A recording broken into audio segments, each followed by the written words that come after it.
Welcome to the Always Becoming podcast with Dr. Lynn Santiago. Dr. Lynn and her guests explore two questions: who am I?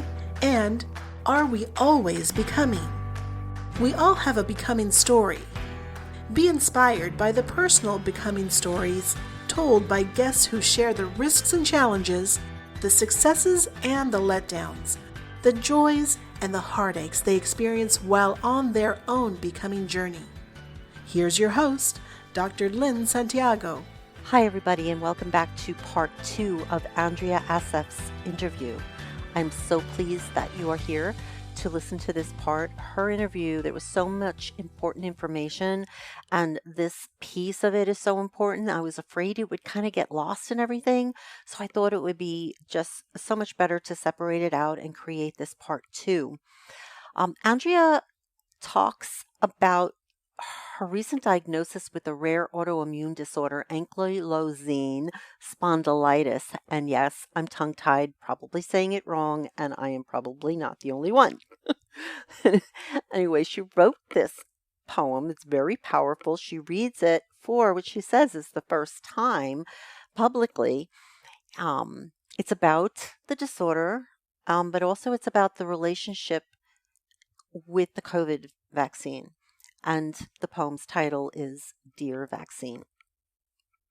So here you go. So I have to give props to the person who inspired writing this. I'm going to read a poem. And it's not, I've never performed it really, so it'll just be a reading. But there's a wonderful poet who is Palestinian-American. Her name is Naomi Shihab. She's one of our most prolific and celebrated American poets. And she, when the vaccines started to be available during the pandemic, she started an online collective poem called Dear Vaccine. And she just invited everyone in the world to write a letter to the vaccine. And it's if you Google it and look for Dear Vaccine, you can go in there and you can see these little messages from people across the world. It's a very interesting project. But anyway, she reached out to me and said, would you contribute to this? And I started writing this piece that became longer than what she needed, but because I realized that I really needed to write it, and I hadn't realized how much I needed to write this. And so I'm thankful to her for the prompt. So this is my version of the Dear Vaccine poem. Okay, great. While the world awaited you, I got a new diagnosis. Not the virus, the one we feared, not the one I'd hidden from at home for months, the one killing humans by the thousands. No, it was something else, something that had always been inside me. Genetic, they said. Degenerative. Well, a thing that has no cure and no vaccine. Perhaps the only thing to fight in quarantine is oneself. I would have to change my life, my behavior, my diet, my habits, my work, my limits and commitments. I would have to change. Or consider drugs potentially more dangerous than the disease itself. Drugs that would make you unattainable, forbidden, no vaccine. Strangely, that's when I began to long for you, to hope, to appreciate the possibility of your invention, a vaccine that could slow or even stop the Reaper's grim march across the globe, a vaccine that could protect us from the virus and allow us to reclaim behaviors lost, hope of returning to a life I once took for granted. Dear vaccine, I longed for you more than for my own pain to stop. Preferred to endure the aching, grinding, sleepless nights, the limping foot, the contorting jolt or gripping spasm, than to give up the possibility of you, dear vaccine. My diagnosis was 6 months ago from writing this. You were released into the world 3 months later, in record time, a milestone for our species. I would wait another 4 months for your first needle, dear vaccine. You became my beacon.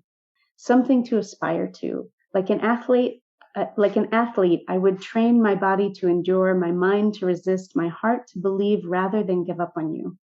You promised the world all the things I missed: travel, hugs, restaurants, friends, beaches, concerts, crowded streets, and most of all, dear vaccine, theater. A return to live performance with real people in an actual space whose energy I could feel from the stage, whose breath gives life to imagination. Only you could give us that, dear vaccine. Only you could return me to the theater, that singular place recreated for millennia in every human story, every culture, every curve of the globe, those fleeting moments of transcendence. On a lit stage, in a packed house, mysterious moments when a room full of strangers laugh and cry and gasp together, suspended in disbelief for an hour or two to journey in our hearts. That is the place I have lived for since I was 17, the place I feel most at home, and only you could bring it back, dear vaccine. You were worth waiting for, like a long-lost lover. You were worth enduring, and I did. Those days my spine would curve and crack, my hips would lock, my bones would suddenly refuse to bear weight. Those days my ribs constricted until I couldn't breathe, and a cloud hung over one eye, blinding 5, 6, 7 weeks at a time. Those days I struggled through just to be sure I could receive you, dear vaccine. And now you are inside me. You went in easy, smooth, invisible as an act of faith, like magic sailing through my veins, dancing with my cells, battling and instructing the same immune system that had been torturing me for months, teaching it to fight the novel virus. Teach it well, dear vaccine. Let me be a good student. Let me learn your secrets. Let me be hospitable to the messenger and heed the message well. I waited another 3 weeks for the second phase, the concluding sentence, the punctuation at the end of inoculation. I was patient. I'll endure until your message is complete, dear vaccine. Because I want to feel free again, not free to infect or hurt, not that individualism oft mistaken for liberty, but the freedom of simple things, of not being afraid of humans, of standing close to a neighbor to observe the change of seasons, or swimming in public places, or traveling long distances, or testing the ripeness of fruit with bare hands, without the fear of contracting or spreading, without endangering other people, with a clear conscience that my touch or breath is not a weapon, and no one will die from my act or negligence. Even when breath becomes deadly, it is difficult to live freely, dear vaccine. So I waited with bated breath. I welcomed you in my flesh, and now you are with me, and I begin to reemerge, little by little, dear vaccine. Thank you for reading my letter. Thank you for trying to help us. Thank you to all who brought you into existence, into our orbit, into me. May we be grateful. May we remember. May we memorize the message, learn and grow stronger, and may we all be free someday soon, dear vaccine. Wow. Wow. How are you feeling right now as you're reading it? Because I mean, listeners can't see you, but I can see you. Yeah, And I just see something come across. I haven't shared it. I haven't, like I said, I haven't performed it yet. It hasn't really been out in the world. It's on a blog, but you have to dig a little to find my blog. And it feels, so I did receive a new diagnosis, which is a autoimmune disorder that apparently is genetic and I've always had, but it's manifesting more and more as I age. And it's a rare condition called Ankylosing Spondylitis, but it's essentially a spinal inflammatory condition. So right now I'm okay, but when it flares up, it's very painful and debilitating. And I have a rare symptom to a rare disease, which is an eye condition called uveitis that causes temporary blindness. Oh, wow. So it was terrifying, quite frankly. And I didn't know if I'd learn how to manage it. I am learning how to manage it, I think. But the main thing is that if I went on immunosuppressant medications, which is the treatment option, then I couldn't get a vaccine. And not only that, I'd be living in a pandemic with with a repressed immune system. So Right. who wants to do that? Exactly. So I thought, initially I thought I'll try to hold on till the vaccine's available. Now that I've been vaccinated, I'm actually seeing if I can manage without Mm-hmm. the medical intervention just yet. Because the treatment will be, if I go that route, it would be injections every 2 weeks for the rest of my life. Oh, wow. And it Yeah. has potentially dangerous side effects, including lymphoma. So I thought, well, if I can learn to function, why would I take a potentially life-threatening treatment for a condition that's not actually life-threatening? Yeah. So, but it meant I really have to change. I have to stop being a workaholic. I have to be serious about self-care practices every single day. I have to do yoga and take walks every day. I have to change my diet. I've been experimenting with what works, but right now it seems to be that being gluten-free and dairy-free helps. Mm-hmm. And I also got a prescription for medical marijuana so that I wasn't reliant on, other types of painkillers Mm-hmm. when I do have a flare up. So it's been a lot of changes, and it's pushed me to actually hire a new staff position for Arts Action, a general manager, so that I can stop being a workaholic by running it myself. So, luckily I've had a lot of support from family and friends and my board and everyone, people I work closely with. So I'm excited about how these changes that I'm making are actually going to be better for me in all kinds of ways, in terms of mental Exactly. health, in terms of artistic practice, and Mm. everything. But it's been a while to get to this place of being able to feel hopeful about it. Yeah. I mean, talk about a becoming story, right? Or a becoming Yeah, chapter. yeah, Most often, what kind of moves us along in our becoming is something that is either traumatic or really life altering, where yeah, it really requires you to step back and reevaluate your whole life and reevaluate how you've been living, and go through all of these changes and adapting, and loss.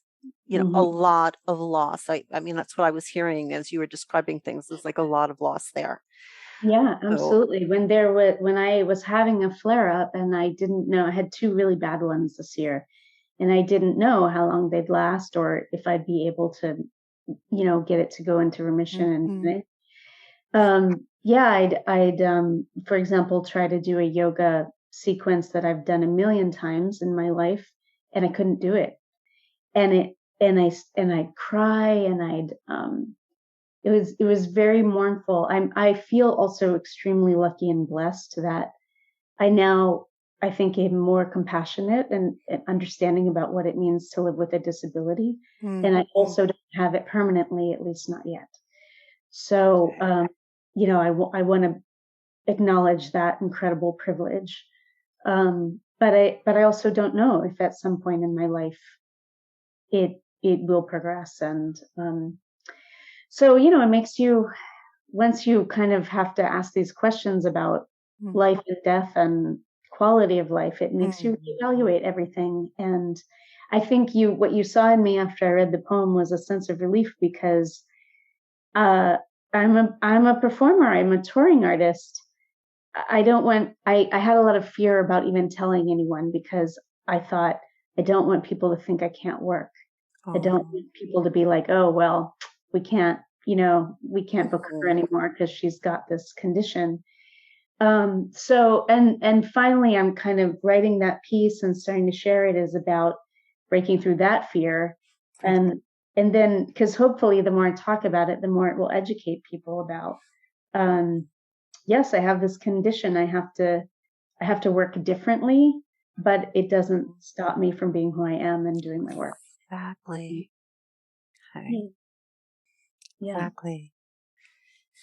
Well, we have to wrap up, Okay. and I would like, um, if you can, I don't know how you would beat just what you just shared. There was so many messages in what you just shared. But if there is some words of wisdom that you go by or mantra that you use yourself, something that you kind of tell yourself that reminds you on your own kind of becoming journey, can you share that with us? Sure. I have a lot of quotes that I'm inspired by, but one of them that came to mind today is a quote by the late great poet Adrienne Rich. And in one of her poems, she wrote, "What we see, and seeing is changing."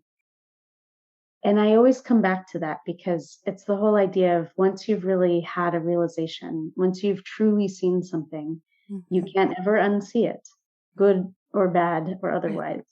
It'll change you. And if we open ourselves to that possibility of constantly seeing new things, realizing new things, Mhm. uh, then we open ourselves to the possibility of constantly changing and evolving. And I really believe that that's how change happens. So that's my quote. Absolutely awesome. Thank you again for coming on and sharing so much about yourself and your story and your work. Um, been really a pleasure and an honor for you to be here.